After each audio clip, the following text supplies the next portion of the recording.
Yeah. Bismarcky has a house that's dedicated to vinyl. You know, I have one room, so. But then I have records that he wants, and he has records that I want. So everybody has their own stuff. It doesn't matter how much records you have. In like 6th, 7th grade, everybody was either a rocker or a souler. You know, and then people had that saying, AC/DC, rock and roll, disco sucks, and so does soul. So, but I liked AC/DC and I liked soul, so I was confused. Yeah, I love jazz, I love rock. I mean, my album mostly, a lot of it was psychedelic rock because that's like some of the only music that's been untapped from the 60s, like Iron Butterfly. The electric drums are always good. This is nice. That's the beauty of hip-hop, you take the best of the best, and then you save the worst for other people to listen to or whatever. Orange Crush, that's a good 12-inch action. A lot of the good stuff where people got stuff where they got samples from was disco. At first it was just sampling and filtering the sample to give me my own bass line underneath. Large Professor taught me that. He was like, you know, this is how you filter a sample. I used to be like, how you get the bass to come up underneath but it's still playing the same sample. And he taught me that way back in like '89. And then King of Chill from Alliance taught me how to actually work a sampler. And I didn't even have a drum machine or anything to tap it out. And I used to just go home and just make things loop, and I thought I was the shit. I'm a fan of sampling. You know, I'm on both sides, being an artist and a producer. You know, hip hop was based on sampling. You know, we cut records and MCs rhyme. You know, and that's what it was about. You know, so I'm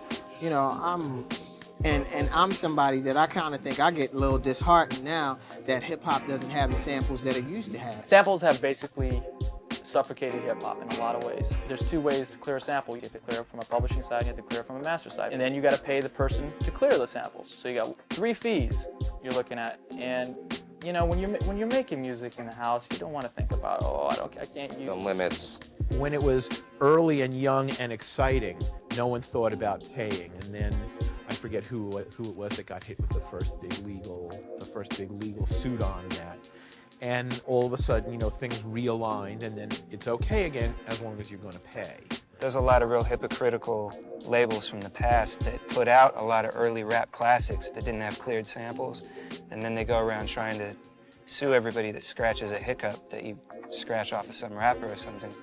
That to me is just total hypocrisy. I had one journalist say to me at one point, he said, well, you know, I think your stuff should be absolutely legal. The concept of intellectual property in this case just absolutely doesn't hold and all that. And I said, well, that's pretty interesting. I said, because my next project is a book, and it's going to be made up completely of other people's writings, and we're going to be taking a lot of your stuff.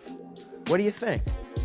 And he, you know, he's like, They should be compensated. You know, if you're gonna make $1, then they should make $1 also. You know, and that's where I think the discrepancy comes in, when people just take it and don't.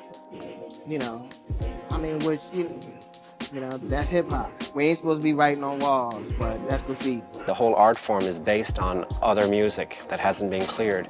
Consequently, that's the one thing that's held back the major labels from signing people, because if you talk to a major label, they go, well, we can't put that out because, look, it's got like 26 samples in there that if we were to clear them all, we'd make a huge loss. And the good thing of that is that it sort of kept it more pure and more of an art form. There's always been a rebellious stance in hip-hop, and I adopted that in my chosen medium, which was sampling.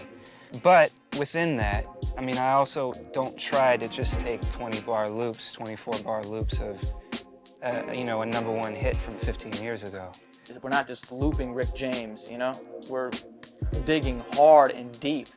You know, for not the hit, we're digging for rare records, stuff that never made it and will never surface again without the re-exposure of us recycling these records. A lot of these people that we sample, we're giving them life again because we're feeding them by clearing them, giving them money.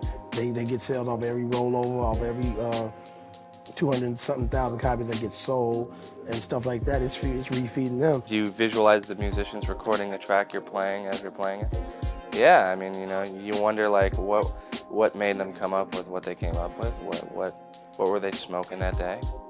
We have so much respect for the original cast who did soul music, rock music, calypso, whatever it is, Latin, soul, funk, rock, whatever it is, jazz. There's so much respect from the average hip-hop DJ / producer / musician